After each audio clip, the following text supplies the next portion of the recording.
जय हिंद दोस्तों, मैं हूं विपिन। स्वागत करता हूं आप सभी का अपने परिवार विपिन स्टडी क्लासेस में। आज के इस वीडियो में हम मैथ की शुरुआत करने जा रहे हैं और मैथ को जानने के लिए सबसे पहले हमें नंबरों का जानना बहुत ही ज़रूरी होता है। जब हम नंबरों की जानकारी कर लेते हैं तो हमारे बहुत ही सारे क्वेश्चन आसान हो जाते हैं। तो आज के इस वीडियो में हम नंबर सिस्टम के बारे में पढ़ेंगे कि नंबर सिस्टम क्या होता है।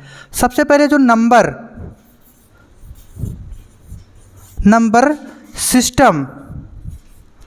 नंबर सिस्टम को हिंदी में कहते हैं संख्या पद्धति। क्या कहते हैं? संख्या पद्धति।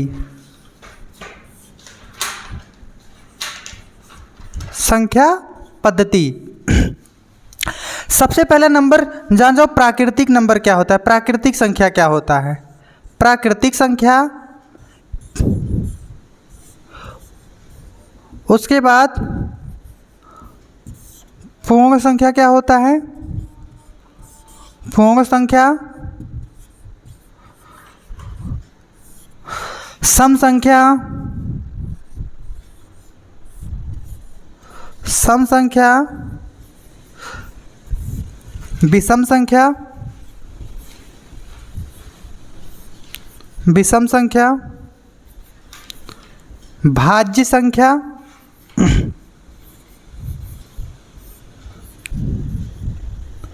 भाज्य संख्या, अभाज्य संख्या,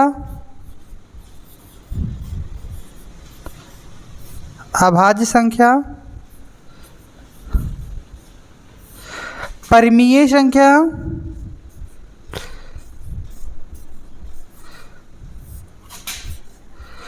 परिमेय संख्या और एक होता है अपरिमेय संख्या।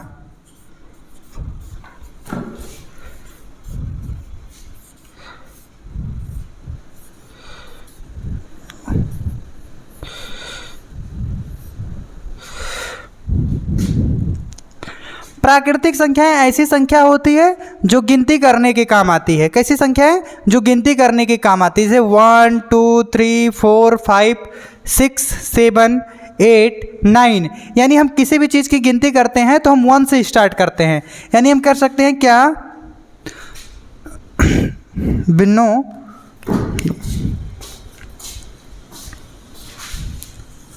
ऐसी संख्याएं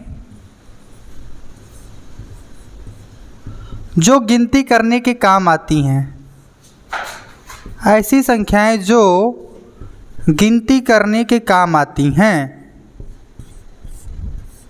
गिनती करने के काम आती हैं, काम आती हैं। जैसे 1 2 3 4 5 6 7 8 9। ठीक है। पूर्ण संख्या क्या होता है? पूर्ण संख्याओं के बारे में जान लो। प्राकृतिक संख्याओं में जब हम जीरो को शामिल कर लेते हैं तो हमारा पूर्ण संख्या बन जाता है। यानी प्राकृतिक संख्या हमारे जैसे 1 2 3 4 होता है, अगर उसी में हम जीरो को भी मिला लें तो हमारी पूर्ण संख्या बन जाती है। यानी हम इसको कह सकते हैं प्राकृतिक संख्याओं में, प्राकृतिक संख्याओं में, प्राकृतिक संख्याओं में जीरो को शामिल कर लेने पर, जीरो को शामिल कर लेने पर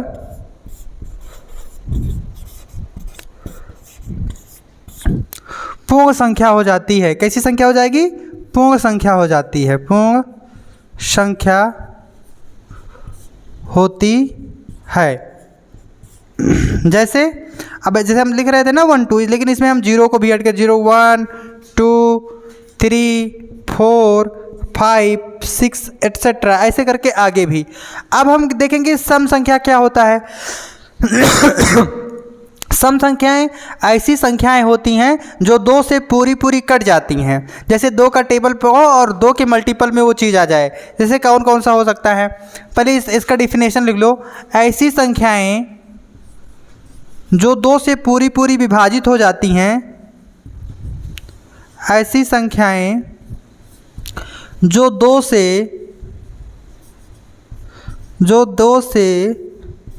पूरी पूरी विभाजित हो जाती हैं, उसमें शेषफल नहीं बचता, पूरी पूरी विभाजित हो जाती हैं, पूरी पूरी विभाजित हो जाती हैं। एग्जाम्पल के लिए क्या हो सकता है बताओ? जैसे 2 के टेबल में 2 1 जा 2, 2 2 जा 4, 2 3 जा 6, 2 4 जा 8, 2 5 जा 10, 20, 24, ऐसे एटसेट्रा। मतलब ये 2 से अगर हम 2 से इसमें डिवाइड करें तो हम जानते हैं पूरा पूरा कट जाएगा और हमारा इक्वल टू 5 आ जाएगा। ठीक है, यानी ऐसी संख्याएं जो 2 से पूरी पूरी कट जाए और एक भी शेषफल ना बचे उसे हम सम संख्या कहते हैं। दूसरी संख्या हमारी होती है विषम संख्या। विषम संख्या एक ऐसी संख्या होती है, ऐसी संख्या जो 2 से पूरी पूरी नहीं कटती उसे विषम संख्या कहते हैं। इसको लिख देते हैं सबसे पहले। ऐसी संख्या जो 2 से पूरी पूरी विभाजित नहीं होती, ऐसी संख्या जो 2 से पूरी पूरी विभाजित 2 से पूरी पूरी विभाजित नहीं होती, विभाजित नहीं होती नहीं होती। जैसे अगर हम 3 कह दें तो क्या 3 2 से कटेगा? नहीं कटेगा। इसमें अगर हम करते हैं तो हमारा 1 शेषफल बच जाता है। इसलिए हमारी ये जो 3 है ये हमारा विषम सम संख्या नहीं है, ये विषम संख्या होगी। 3 हो गया, 5 हो गया, 7 हो गया, 9 हो गया, 11 12 हो गया, 11 हो गया, 13 हो गया। इस तरीके की जो संख्याएं होती हैं जो 2 से पूरी पूरी नहीं कटती। सबसे पहले इसको जान लो कि प्राकृतिक संख्या को इंग्लिश में कहते हैं नेचुरल नंबर, पूर्ण संख्या को कहते हैं होल नंबर, सम संख्या को कहते हैं इवन नंबर, विषम संख्या को कहते हैं ऑड नंबर। इसको कहते हैं हम भाज्य संख्या को प्राइम नंबर, अभाज्य संख्या को कहते हैं ऑड नंबर, परमीय संख्या को बोलेंगे रेशनल नंबर और अपरमीय संख्या को हम बोलते हैं इर्रेशनल नंबर। आप जानो जैसे भाज्य संख्याएं कैसी संख्या होती हैं? ऐसी संख्या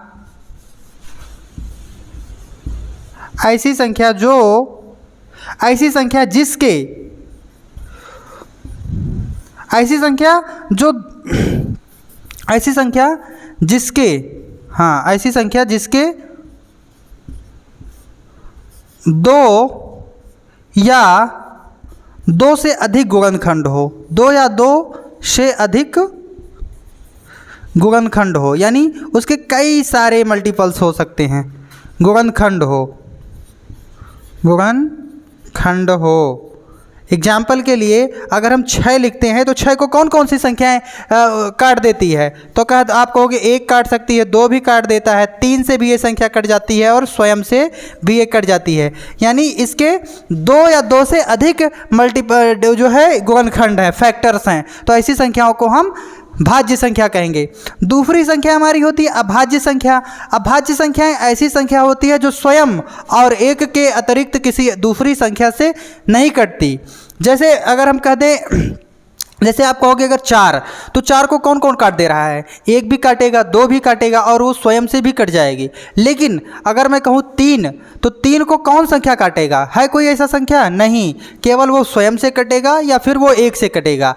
तो ऐसी संख्याएं जो स्वयं और 1 के अतिरिक्त किसी दूसरी संख्या से पूरी पूरी नहीं कटती उसे हम अभाज्य संख्या कहते हैं। क्या कहेंगे? अभाज्य संख्या। तो इसको लिखेंगे ऐसी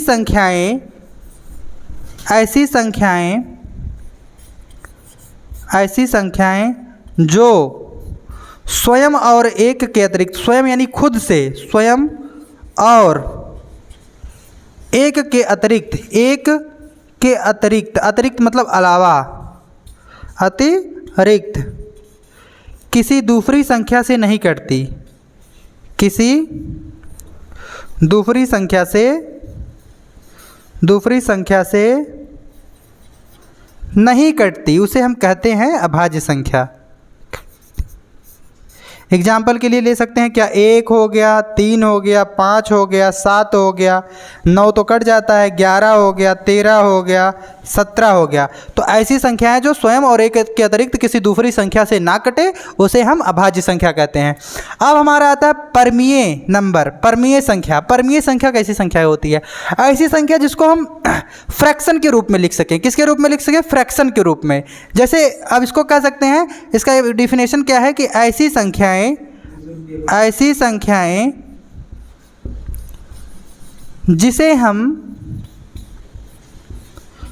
जिसे हम P/Q के रूप